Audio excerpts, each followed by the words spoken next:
এক কথা, যা আল্লাহ আদেশ করেছেন আদেশগুলিকে জীবনে মেনে নেওয়া, আর যা নিষেধ করেছেন নিষেধগুলিকে ছেড়ে দেওয়া। এক কথায় বোঝা যায় আল্লাহর হুকুম, যা আদেশ আদেশগুলিকে মেনে নাও, আর আল্লাহ যা নিষেধ করেছেন নিষেধগুলি ছেড়ে দেওয়ার নাম হচ্ছে কার? ইবাদত করা। কথা বলেন কার? আমার ভাইরা, ইবাদত আল্লাহ রাব্বুল আলামিন করতে বলেছেন। আল্লাহর নবীর সাহাবীরা আল্লাহ রাব্বুল আলামিনের ইবাদত করেছিলেন, যার কারণে সাহাবায়ে কেরামেরা আল্লাহর ইবাদত করার কারণে, আল্লাহর হুকুম মানার কারণে, আল্লাহর বিধান জীবনে মেনে নেওয়ার কারণে, সামাজিকভাবে, রাষ্ট্রীয়ভাবে, পারিবারিকভাবে মেনে নেওয়ার কারণে আল্লাহর নবীর সাহাবীদের উপর জুলুম নির্যাতনের স্টিমুলার চলেছিল। কথা বলেন, কথা ঠিক কিনা?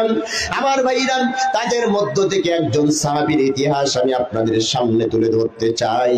আমার ভাইরা, যেই সাহাবী আল্লাহর নবীর হাতে হাত দিয়ে কালিমা পড়ে মুসলমান হয়েছেন, আমার ভাইরা মুসলমান হওয়ার পরে আল্লাহর নবী, বিশ্ব নবী জনাবি মুহাম্মদ রাসূলুল্লাহ সাল্লাল্লাহু আলাইহি ওয়াসাল্লাম নামাজের ইমামতি করে, আর সাহাবীরা পিছনে নামাজ পড়ে। কথা বলেন, কথা ঠিক কিনা? আমার ভাইরা, ফজরের নামাজ শেষ হয়ে যায় যখন, একজন সাহাবী সালাম ফিরানোর সঙ্গে সঙ্গে বাড়ির দিকে দৌড় দিয়ে দেয়। ঠিক তখন আমার ভাইরা এই দৃশ্যটা লক্ষ্য করলেন যিনি আল্লাহর নবীর ডবল জামাই, তিনার নাম হচ্ছে হযরত উসমান রাদিয়াল্লাহু তাআলা আনহু। জোরে বলেন আল্লাহু আকবার। হযরত উসমান রাদিয়াল্লাহু তাআলা আনহু যখন এই দৃশ্য দেখলেন, আল্লাহর নবী নামাজ পড়ান আর সালাম ফিরানোর সঙ্গে সঙ্গে এই সাহাবী দৌড় দিয়ে বাড়ির দিকে চলে যায়। এমন সময় আল্লাহর নবীর সাহাবী হযরত আলী, হযরত উসমান জিন্নুরাইন রাদিয়াল্লাহু তাআলা আনহু ফজরের নামাজ শেষ হয়ে যাওয়ার পরে হযরত উসমান দাঁড়ায় যায়, ডাক দিয়ে বলেন, ইয়া রাসূলুল্লাহ, আমি আপনার কাছে একটি অভিযোগ দিতে চাই।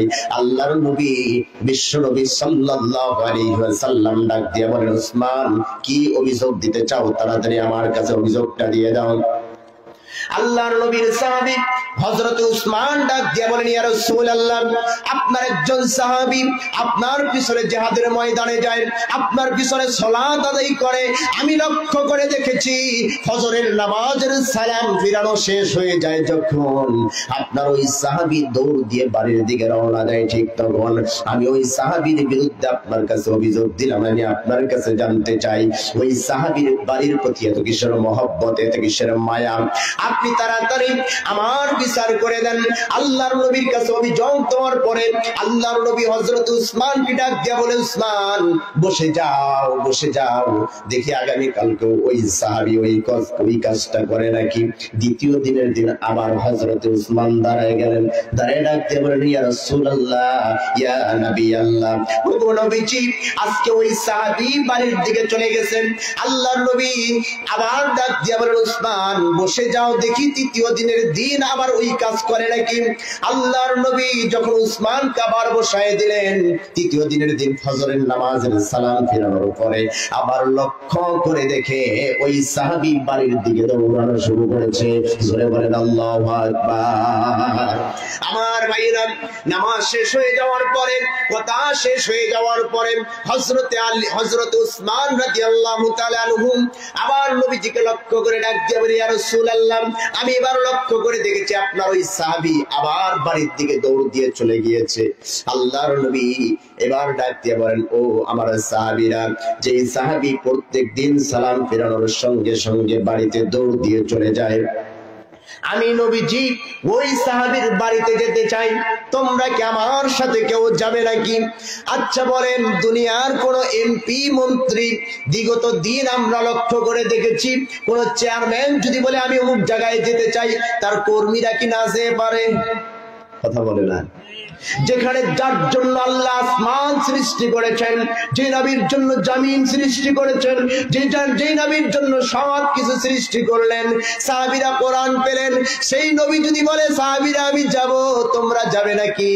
ওই সাহাবীরা না যেয়ে থাকতে পারে নাকি? কথা বলেন। আল্লাহর নবীকে সাহাবীরা ডাক দিয়া বলি, ইয়া রাসূলুল্লাহ, যদি নিয়ে যান আমরা আপনার সঙ্গে যেতে চাই। আল্লাহর নবী ডাক দিয়া বলে, ঠিক আছে, তোমরা আমার পিছে পিছে হাঁটতে শুরু করো। আল্লাহর নবী সামনে সামনে যায়, সাহাবীরা পিছনে পিছনে লক্ষ্য করে যায়। যখন ওই সাহাবীর বাড়ির দরজায় চলে গেলেন, যেই সাহাবী প্রত্যেকদিন সালাম ফেরানোর সঙ্গে সঙ্গে বাড়িতে চলে যায়, ওই সাহাবীর অন্য কোনো নাম নয়, সেই সাহাবীর নাম হচ্ছে হযরতে আবু তালহা রাদিয়াল্লাহু তাআলা আনহু। একটু জবান খুলে বলা যাবে কি আল্লাহু আকবার।